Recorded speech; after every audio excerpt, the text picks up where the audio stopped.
आदमी गया, उसने कहा राजा साहब मुझे नौकरी दे दीजिए। राजा ने कहा भाई क्या कर लेते हो? बोला साहब नस्ल पहचान लेता हूं।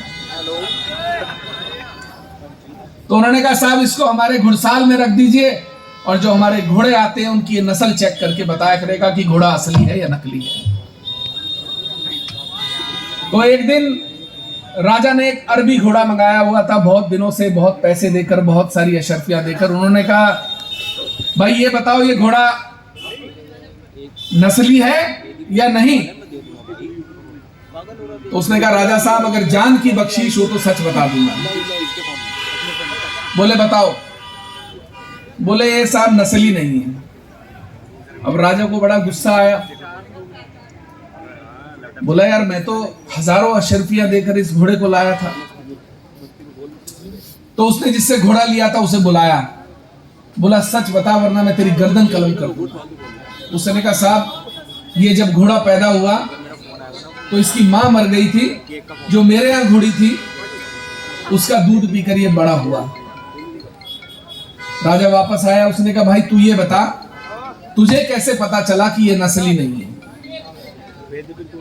उसने कहा राजा साहब जब ये चारा खाता था तो ये सर नीचे झुका के खाता था और नीचे नीचे खाता था, और जो अरबी होता है, जो नस्ली होता है, वो चारा नीचे से उठाता है और ऊपर मुंह करके खाता है। तो राजा ने कहा भाई इसके घर पर भेड़ बकरियां दूध और चारा भेज दो। फिर उसे कहा कि भाई इसको जो है महल में लगा दो, इसकी जिम्मेदारी रानी साहब की ये व्यवस्था देखेगा उनके आसपास की। तो एक दिन राजा साहब उसके साथ टहल रहे थे। बोले भाई ये बता ये रानी नस्ली है या नहीं है? अब बेचारा फंस गया। बोला राजा साहब मुझे माफ कर दो, मुझे कुछ नहीं पता। बोला अब मैं तेरी गर्दन काट दूंगा। बोला तो जान की बख्शीश है? बोला है। बोला साहब ये रानी नस्ली नहीं है। तो राजा साहब ने अपनी सास को बुलाया। बोले सासू मां सच सच बताओ वरना आज मैं तुम्हारी गर्दन काटने जा रहा हूं। बोली भैया हमारे कोई औलाद नहीं थी, तो हम पास के ही एक कबीले से एक बेटी को ले आए थे। उसके माँ बाप नहीं थे, उसको पाल पोस के बड़ा किया और तुमसे उसका विवाह कर दिया। राजा वापस गया। बोला भाई तू ये बता कि तुझे कैसे पता चला कि रानी नस्ली नहीं है?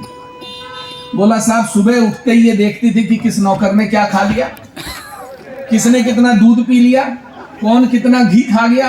बोला साहब रानियों के लक्षण होते हैं क्या ये? तो राजा ने कहा भाई इसके घर पे जो है भेड़ बकरियां चारा भेज दो। फिर एक दिन राजा उसके साथ टहल रहा था, पता नहीं राजा के दिमाग में क्या ही बोला, ये बता मैं नस्ली हूं या नहीं?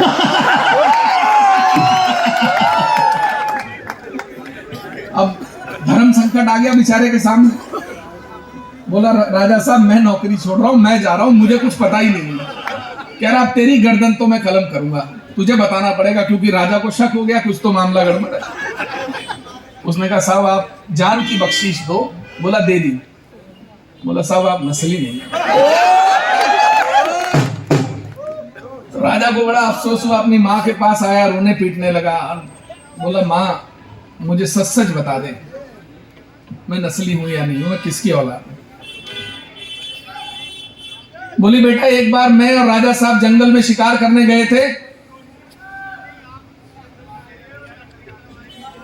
तो वहां पर जंगल में एक बच्चे के रोने की आवाज आ रही थी। तो हमने देखा एक चरवाहा था, उसकी पत्नी और चरवाहे की जो है किसी ने जानवर ने जान ले ली थी और बच्चा दूर झाड़ियों में रो रहा था। तो हम निसंतान थे, हम ले आए, हमने पाल पोस के बड़ा कर दिया और तुमको राज्य सौंप दिया।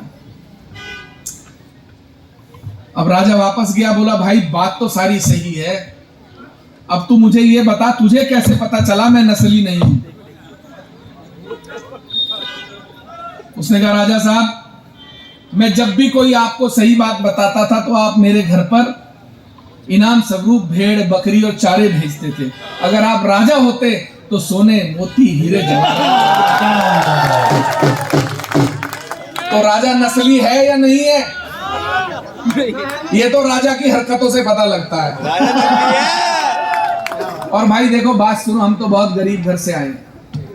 हमने तो अपनी सल्तनत और अपनी रियासत खुद खड़ी की है।